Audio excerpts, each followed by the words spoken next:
So then, I haven't done one of these styles of videos in a long time. This is going to be a top 5. Yeah, sort of a list video, but it's not. It's my top 5. It's my top 5 moves as of right now in the Overwatch League this off season.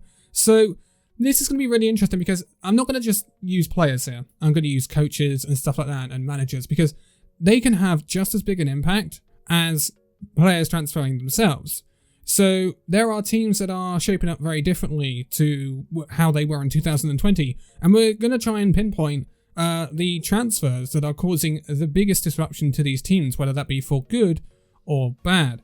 So, first of all, we're going to talk about Rascal. Rascal is coming in at number 5, and this is because Rascal has gone from being at the San Francisco Shock to being a free agent. Now, in my opinion, Rascal is one of the biggest and most skilled players that is available in free agency in this transfer window, because he has the most ridiculous size hero pool. It is bonkers. And this guy, Rascal, should get picked up. And he's had not a brilliant past in the league, let's be honest. He was at London, he, got benched at London. It was Birdring and Profit that were really the staple names there. Rascal leaves London, goes to Dallas Fuel. It doesn't work out at Dallas Fuel, there's falling out. It was during all the XQC drama and Rascal, I remember XQC talking about it. And then he leaves there. He goes to the Shock. He's had a good time at the Shock. Like, we can't take that away from him. He's had a very good time at the Shock. But, again, it's a similar case to London. He's found himself understudy to very good players, like the likes of Sinatra when he was there.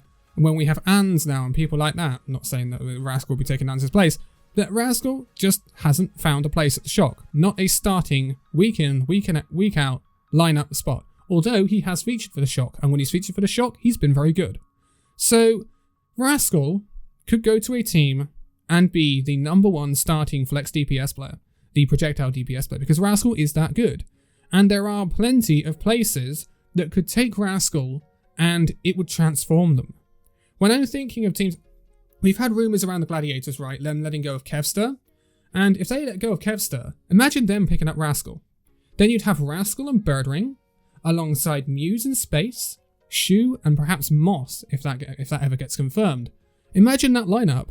That is title contending for the Gladiators on paper. So that would be a massive addition to the Gladiators. Rascal could go to the Philadelphia Fusion, fill the spot left by Ivy at the moment, who is not tied down at the Fusion. Imagine Rascal and Carpe alongside each other. Again, another extremely powerful DPS lineup. But I'm talking about bigger teams here. He could go to, he wouldn't go to Dallas because Dallas has already got that role filled. But if he went to a team like, say, the Toronto Defiant or the Houston Outlaws, he would be a star DPS player for one of those teams. And he would be the poster boy. So Rascal, I think, is one of the biggest free agents available in this transfer window. And I think he will make a big difference to whatever team he goes to. And if he doesn't find a team, it will be a great loss to the league. So we really, really hope to see Rascal at another team in the Overwatch League. And I think this is a loss for the Shock. I really do. And perhaps its budget cuts having a very big effect here. So, coming in at number 4, we have our first management option. This is NiKo, the new general manager of the London Spitfire. So, NiKo was the manager of British Hurricane. I think we've been through this several times, so I'm not going to go too far into it. But NiKo is the manager of British Hurricane and was the manager of British Hurricane. British Hurricane she's been at for 3 years. She has been at the very lows of British Hurricane, where they were teetering on open division, and at the very highs, where they're now unbeaten all year in EU contenders, won Season 1, and look on course to win Season 2. So she's been at every level, and she rebuilt that British Hurricane team. And she's very good at nurturing talent. And Cloud9 have seen this, and they have decided to add to her role as manager of British Hurricane by making her general manager of the London Spitfire. Now, why is this a big move? It's just a general manager change. Because, and NiKo said this in her video, it signals a whole ethos change for the Spitfire. We've always known London Spitfire as a team that are all Korean. Generally, well, first of all, they brought in a load of massively good players. We were talking about one of them just now in Rascal. Remember that 2018 roster that had Fisher, Gesture, Huyel, Fury, Rascal, Profit, Birdring, Hureg, I'm not even getting into the supports like Badosin, etc. So it was an incredibly powerful roster, and it eventually got dispersed. Then in 2020, we see this whole new 12-man roster come in. It doesn't do like the London Spitfire wanted to, and now they decided, you know what, we don't want Korean talent. It looks like London Spitfire are going to go all Western, mostly European, and NiKo is going to be at the head of this. It signals a massive ethos change. It's not just a new roster, it's almost a new team, to be quite honest. You know, it's going to be all new coaches, all new management, all new players, and it's just going to be an entire ethos shift and an entire mindset shift for London Spitfire, and this will be headed by NiKo.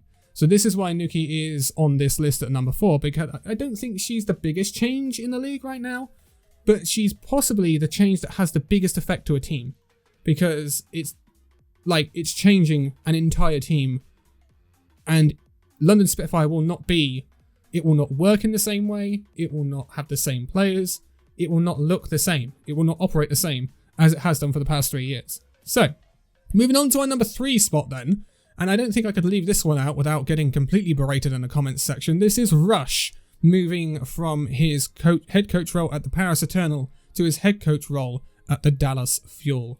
So, Paris Eternal, I mean, there's 2 sides to this one, isn't there? It's a massive, massive effect for the Paris Eternal because it's basically completely destroyed that team, and it's completely rebuilt the Dallas Fuel. So, Paris Eternal, this is a massive loss, and this is due to financial cuts at the Paris Eternal because basically they got no sponsors, they got no money, and they can't keep hold of their players, hence they're losing everyone. And it's a situation we've been keeping an eye on for a very long time. We're not going to keep going over it. But Rush was we saw at Paris, we saw Fielder, No Smite, and Smex leave. And we were like, okay, we can understand that. Fielder was a little bit of a weird one, but we can understand that. But then we were dropped with this bombshell that Rush was leaving. And then we were like, whoa, hold on. And this was the first indication that there was something seriously, seriously wrong at the Paris Eternal. And then obviously, the Rush effect started to set in with him moving to the Dallas Fuel. Obviously, this meant that Dallas Fuel had pulling power. They had money, they had a very attractive head coach alongside a assistant coach in Young that had been alongside Rush at Element Mystic. All of a sudden, they start to draw these players. They also go and lure Hanbin and Sparkle from the Paris Eternal. Again, those would have been on this list, but they are coupled in with Rush, because I don't believe that Hanbin and Sparkle would have automatically gone to the Dallas Fuel if they hadn't have got Rush. So this is all sort of kind of because of Rush in some respects, and Dallas Fuel made a very good choice in head coach, and this also meant that the Dallas Fuel ended up being able to acquire Fielder, who is a great flex support. Like, I don't think anyone will disagree with that. He was playing on 200 ping, remember, and he was popping off for the Paris Eternal. I think that's a great pickup for the Dallas Fuel. And Rush has headed this rebuild of the Dallas Fuel, and it's making the Dallas Fuel look like they've got a powerful roster for the first time in a long time. We thought they had a Paris... When we saw Dallas Fuel come into the league in the inaugural season, when there's 12 teams, we saw this envious roster that had done so well in other regions. And we were like, yeah, they're going to be near the top of the league. They're going to be up with the Seoul Dynasty, who were Lunatic High before. And both of those teams plummeted. Both of those teams were basically trash. And it was not expected. And Dallas Fuel, they've never recovered. Seoul Dynasty, they recovered last year. And Dallas Fuel have never recovered. And this is possibly the point at which the Dallas Fuel do recover. Because of this Rush transfer, and the transfers that have come in light of that Rush transfer, they look like they have a roster that can contend at the top of the league. They look like they have a top 5 roster.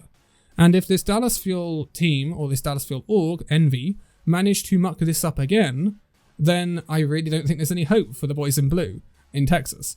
But Rush is a massive signing, and I don't think anyone will underestimate that, and it's caused the Dallas Fuel to have a massive rebuild that has turned them from a mediocre league team to a title contending league team, at least on paper as it looks right now.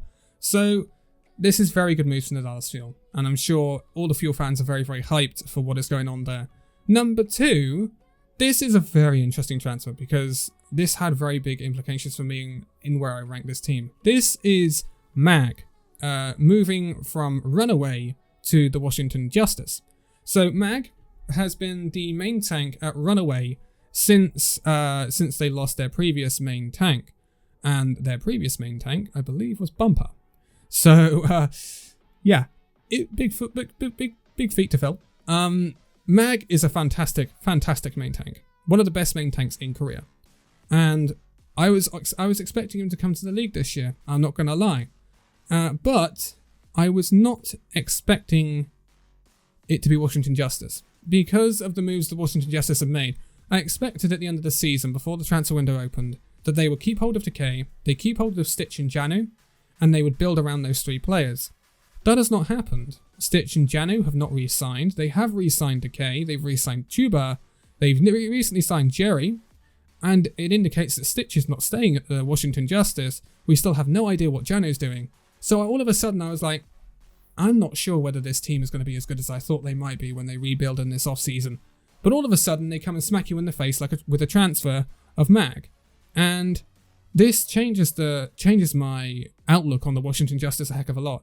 If they can attract a player like Mag and not have him usurped by other teams, because I would have thought, when we look at Los Angeles Gladiators picking up Muse, I would have thought they would have been interested in Mag.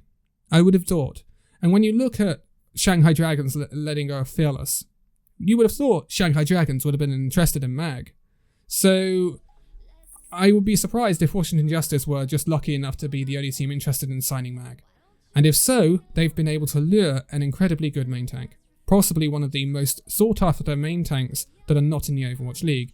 So this indicates that the Washington Justice have got pulling power.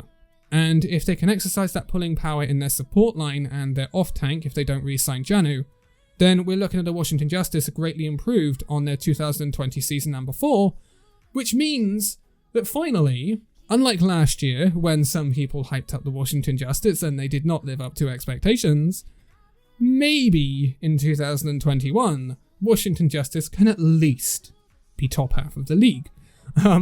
Again, there's always the caveat that Mag could be a complete flop. That has happened before with certain tanks.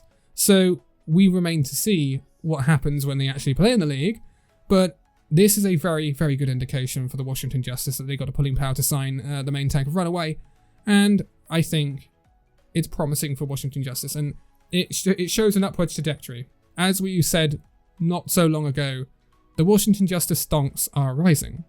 And talking of main tanks, who am I going to put at the top of this list? I think you probably know by now. This is Fearless moving from the Shanghai Dragons to the Dallas Fuel.